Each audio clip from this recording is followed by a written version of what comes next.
Mi nombre es Jennifer Flores y junto a mi compañera María Macías somos del programa de bacteriología. Pertenecemos al semillero IMB, trabajamos en el proyecto de validación por juicio de expertos de entrevistas sobre uso de medicamentos por pacientes con enfermedad de Huntington, Juan de Acosta, Atlántico 2020. Este proyecto fue ganador de la convocatoria de MinCiencia 2019. Introducción. La enfermedad de Huntington es una enfermedad neurodegenerativa. Esta degeneración conlleva a la atrofia del cerebro y sus funciones cerebrales, como lo son el pensamiento, habla y movilidad, se deterioran a pasar del tiempo, ya que las células nerviosas implicadas se dañan y mueren. Esta se dice que es una enfermedad familiar transmitida de padres a hijos, dominante autosómica, es decir, que solo se necesita una copia del gen defectuoso para que pueda presentarse la enfermedad, ya sea heredado por el padre o de la madre. ¿Pero a qué se debe esto? Esto se debe a la excesiva expansión de tripletes de citosina, adenina y guanina y se expresa la huntingtina, que es la proteína mutante. Esta se caracteriza por tener glutaminas en el extremo terminal, la cual la hace antiapoptótica. Su función se desconoce y posiblemente sea la responsable del déficit neurotrófico. Esta huntingtina ingresa al núcleo, pierde su función antiapoptótica y libera o genera productos tóxicos, lo que conlleva a la atrofia del cerebro. Planteamiento del problema y justificación.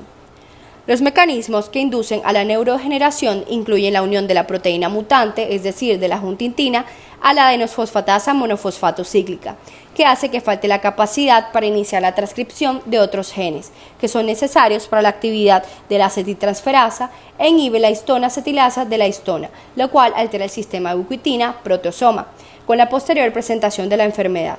Con el tiempo se van presentando la dificultad de movimiento. Este proyecto se llevó a cabo en el municipio de Juan de Acosta. Se creó debido a que los pacientes no están siendo buenos respondedores a la terapia y poder identificar por qué no lo están siendo o si están sufriendo algunos efectos secundarios a los medicamentos. Objetivo general: diseño y validación de un cuestionario para identificar los patrones de prescripción y preferencias médicas.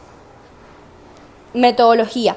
Se llevó a cabo un estudio descriptivo de corte transversal y cuantitativo para dar cumplimiento al objetivo central. Se partió del desarrollo y cumplimiento de 3 fases metodológicas. A. Revisión de literatura. B. Diseño de instrumento, es decir, de la entrevista. C. Validación del cuestionario para la entrevista, y esta consta de las 3 etapas. En la etapa número 1 se realizó la respectiva evaluación de expertos para proponer sugerencias. En la etapa número 2 se realizó la evaluación de los expertos más cuestionario corregido. En la etapa número 3 se hizo la evaluación de la prueba piloto, que fueron realizadas por profesionales del área de la salud.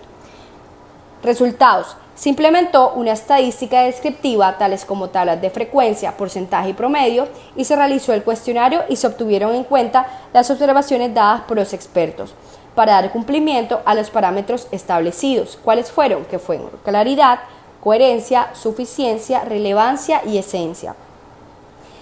En la etapa número 1 se hizo el diseño de la encuesta y la corrección de esta.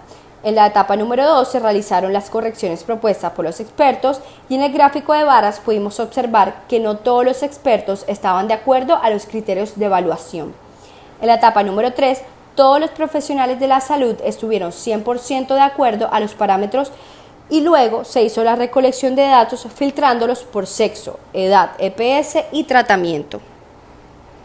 Conclusiones.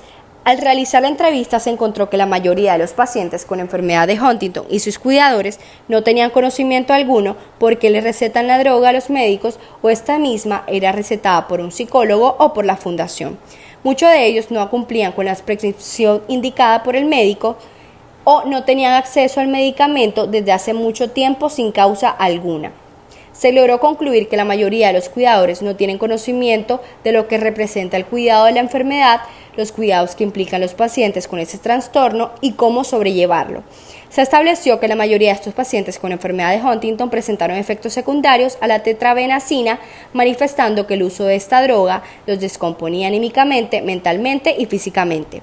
La entrevista nos permitió conocer las características sociodemográficas de los pacientes con enfermedad de Huntington, los cuales la mayoría son de estrato socioeconómico bajo. Agradecimientos a la Universidad Libre, MinCiencias y a la Fundación de Pacientes de la Enfermedad de Huntington de Juan de Acosta. Gracias.